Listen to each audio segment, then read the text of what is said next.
cannot create the problem. Okay? We're trying to help. Even if you do more damage, you have to keep the person viable so that when the doctors come, they can help them. So to give you two very specific examples, okay? When the person is not breathing, okay, you need to go deep. You may actually crack the ribs. And I don't know if you've taken the course before where other person instructor says, if you're not cracking the ribs, you're not doing the CPR properly. And I agree. Okay? If you don't hear the ribs crack, you're not going deep enough. Wow. Yeah, if you're in your 20s, maybe you can get away with it, teens, but chances are it's the older people that need CPR. So if you're in your 30s, 40s, 50s for sure, anything above 50, 60s, 70s, for sure you crack the ribs. So lots of damage you're doing, because with the cracked ribs, what happens is they start puncturing your lungs. Lots of damage the doctors have to fix. But we have no choice.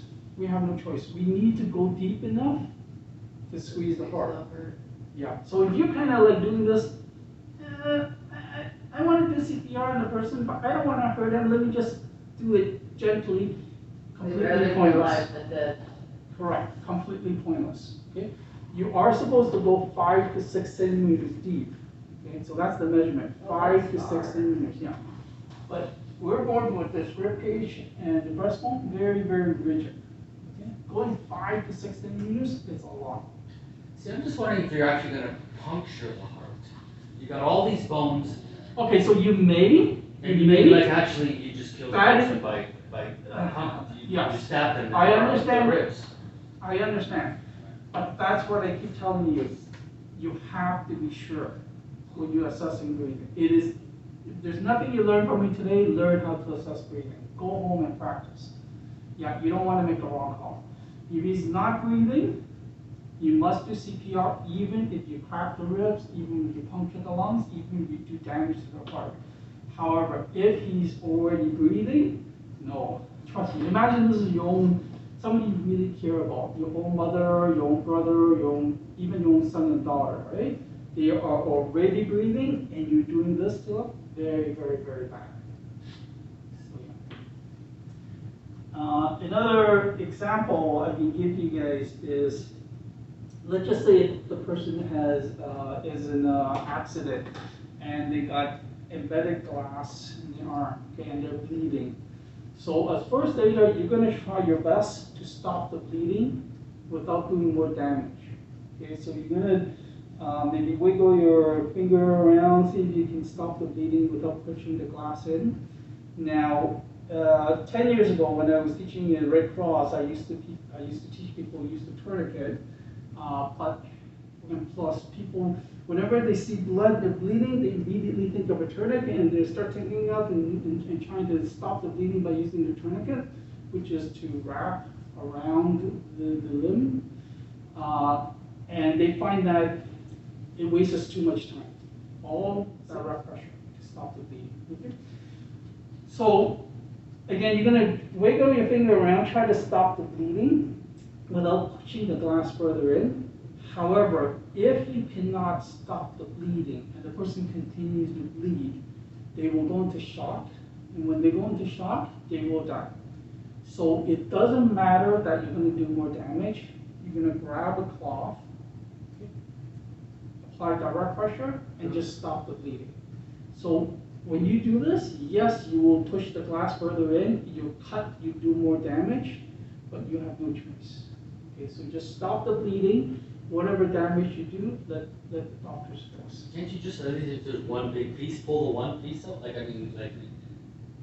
All right, so I'm not going to say no or yes, because it all depends on the situation.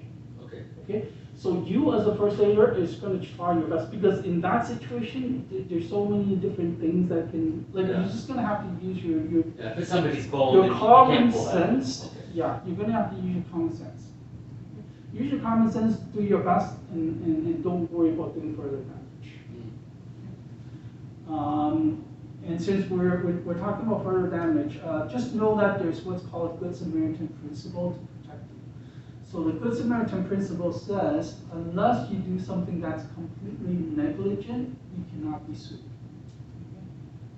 My last question is because I don't want No. Because with everybody being sued nowadays, like, Oh, absolutely. like, are you better just to like, and not do anything? Oh, Like, okay. So right thank now- you for asking. I will like, talk can about I that. be sued for doing first aid and I saved his life, but he's he's mentally ill now, or it's like, you know. Well, there's always a risk for that, and I think you know that going in. But am I gonna get sued because he's a billionaire's son or something, like, you know what I mean, or like. Okay. All right. So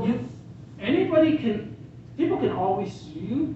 The only question is when you go to court, the judge is going to look at the situation and they're going to throw it out because you're protected by the Good Samaritan principle. Unless you do something that's just completely negligent. Okay. So completely negligent. Let me give you an example. Would be the person, let's just say, has a minor fracture or cut here, and you just do something that is so stupid, you break his neck, and he becomes paralyzed for the rest of his life. Then you can be sued. Okay? But if the person is on the ground, cannot breathe, and you're doing this to him, even if you do more damage, you cannot be sued. Has to be something that is so, like he's awake. He's got no problems, right? He's just got a minor cut right here, and you break his neck. Then you can be sued. Yes. But if the person is on the ground, unconscious, okay, and you're trying to help him, and then he dies, no, you cannot. Yeah, the judge you'll be protected by the Good Samaritan. By the way,